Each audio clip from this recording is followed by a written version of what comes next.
everyone, Amina here from Mamiya Interiors, and today I'm going to be sharing with you some useful tips on how to select the right light fixtures for your home. Having a lighting background, I have many years of experience, so I know firsthand on how to select the right finishes, how to scale for the space, and I'm going to be sharing all that with you today, so stay tuned, there's more to come.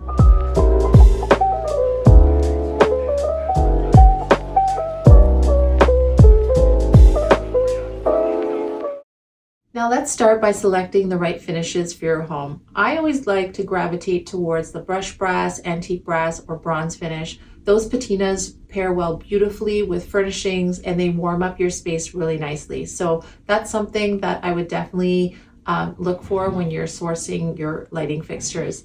One thing to keep in mind though is you want to avoid those yellower tones, the brighter brass finishes. That will make your space look tacky and not give you that luxe feel. Another finish or finishes that you should be avoiding are the silver tones.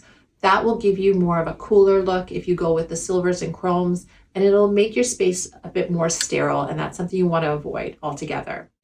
Now the trick in mixing metals, which I've done many times in the past, is stick with your main finish in the room.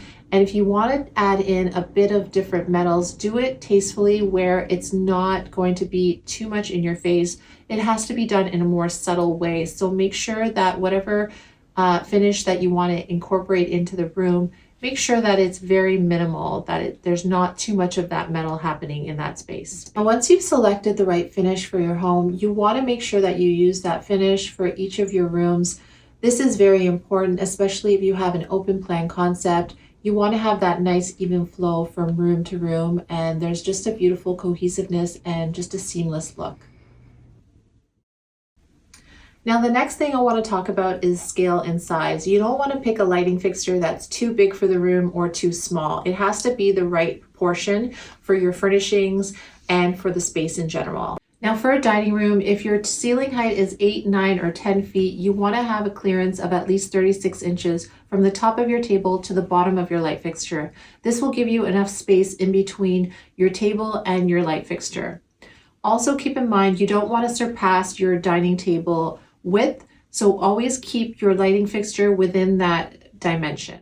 Now, if your ceiling height is 12 feet and higher, generally your dimensions of the room are going to be of a larger scale, so you want to add a lot more height for the lighting fixture than the 36 clearance of our 8, 9 foot, 10 foot ceiling. So you want to fill in that space up above for the lighting fixture and make sure that it just balances the room nicely.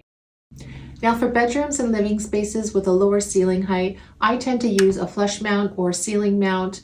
If it's on a larger scale and it's a greater room, I tend to avoid it altogether and I'll alternatively use pot lights instead, as I find that it's hard to find a right size ceiling or flush mount that's on the market. For powder rooms and en-suites and bathrooms, I love incorporating sconces, and I always make sure that these sconces are at least at eye level. If you don't have sconces and you have overhead lighting above the mirror, then just make sure that the light fixture is shorter than the width of your mirrors. Now, one thing that's really important to keep in mind is if you select a lighting fixture that has 2700 color temperature, make sure that if you do have pot lights in the room or any other lighting in the room, make sure that they have the same color temperature as well, as you don't want to have too many different shades of lighting in the space.